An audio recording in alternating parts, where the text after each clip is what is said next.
Darwin's wasps are an order of parasitoid wasps that are a shining example of nature's fundamental inability to care for any given individual or their suffering. There are more species of this wasp than every species of bird and mammal combined. They exist on every continent besides Antarctica, and their method of reproduction is why, in part, Charles Darwin lost his faith in Christianity and ended up never developing a belief in any other personal deity. What they do is they lay their eggs inside of a victim, typically something like a caterpillar. They do this by paralyzing it with a sting or bite. Now, this paralyzation only keeps the organism from moving. It doesn't keep them from feeling pain. It doesn't keep them from having experience.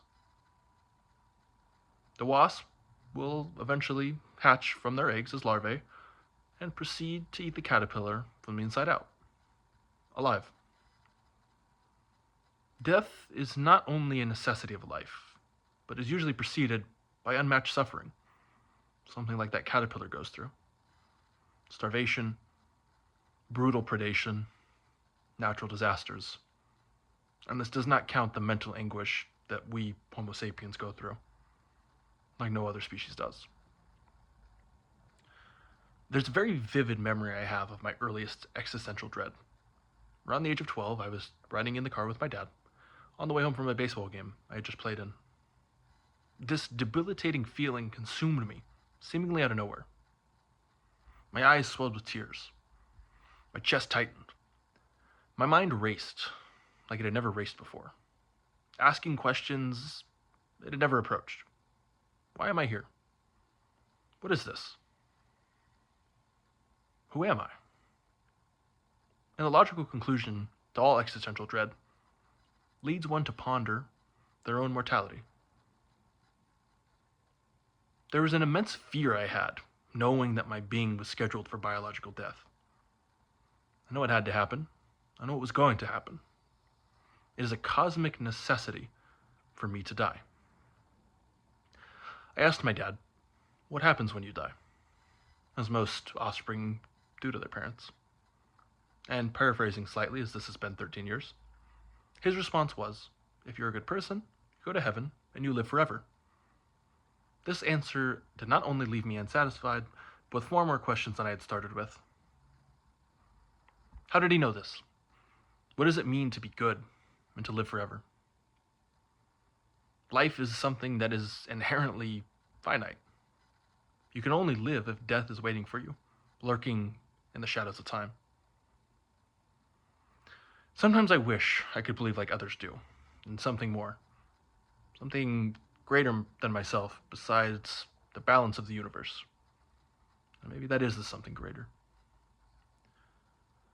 But we do not choose our beliefs. I do not choose to believe this way. Our life experience forms our beliefs. One can attempt to defend their beliefs through various methods, but you never actively choose what you do and what you do not believe. 99.9% of all species that have ever existed on Earth have gone extinct. The number of individual organisms that this would amount to is essentially uncalculable. Granted, the majority of these organisms were probably not sentient or conscious, the common prerequisites for understanding what an animal can feel. The propensity for what it is like to suffer, like we know. Consciousness itself is an extremely pervasive concept. It's very difficult to define. But I believe I have found the best definition that anyone has really posited. This comes from a 1970s paper from philosopher Thomas Nagel. The paper is titled, What It's Like to Be a Bat. And Nagel tries to argue that consciousness is what it is like to be something. We know what it's like to be cold, to be hungry, and to be fearful. That subjective experience of being is what consciousness is. The evolutionary origins of suffering were to aid animals in their ability to evade danger. The better an organism is at feeling pain, along with where it's coming from, allows it to evade danger, and therefore pass on its genes. in the hopes that one day its offspring will do the same, continuing the path of evolution. We, being animals, suffer because it helps us pass on our genes. Our species, Homo sapiens, appears in the fossil record around 300,000 years ago. The origin of our genus, Homo, about 2 million, give or take.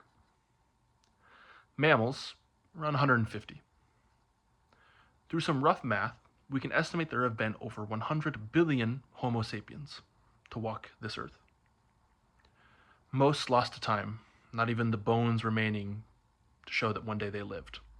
Completely lost, completely forgotten in the cosmos beyond the atoms that they have left behind. A constant cycle of new life only being born for the purpose of cosmic balance.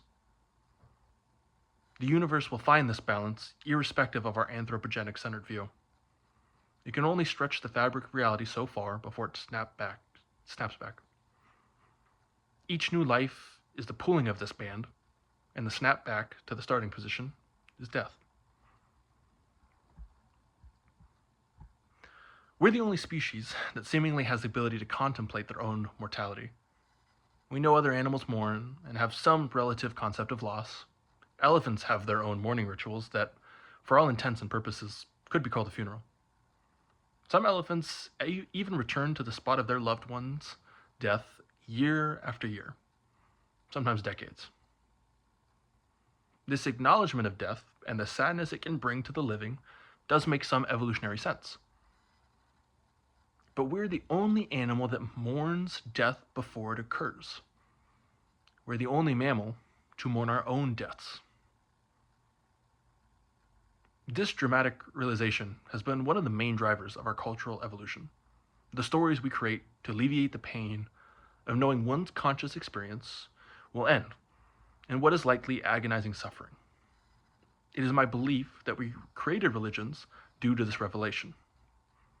Our current state of cultural apathy and nihilism did not emerge because we rejected the divine knowledge of any given true religion, but rather we created religions to deal with prehistoric nihilism and apathy.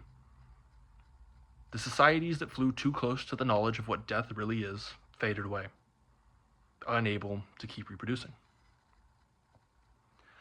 If we are truly evolved meatbags being thrown around by the whims of nature, why aren't we shaken fright and fear at the thought of our own death? If anything, death motivates me. This experience is all I have, or all I ever will have. Why would I spend time worrying about something that will someday come as natural to me as every breath I have ever taken? This radical stand against the path the cosmos laid before us is where freedom lies.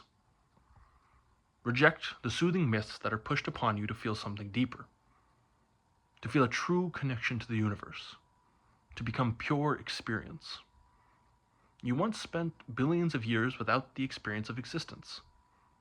Why would adding billions of years to the other side of your life be cause for any worry? You have died 1,000 times already. Every previous version of you is gone, with each passing moment, only leaving behind your attention, the only thing that we really ever have. It would be foolish to claim that I am still me from 12 years ago, the young man in that car. Of course, my genetic material is the same, minus any potential epigenetic change. But we largely identify as the self is not only continually dying and being reborn. The self itself is entirely an illusion. The nostalgia we feel is the mourning of experience we will never be able to have again, because that you is dead. Freedom lies in learning to not mourn your past, and it lies in not mourning your future. All you have is each current moment. Why would you spend time being anywhere else?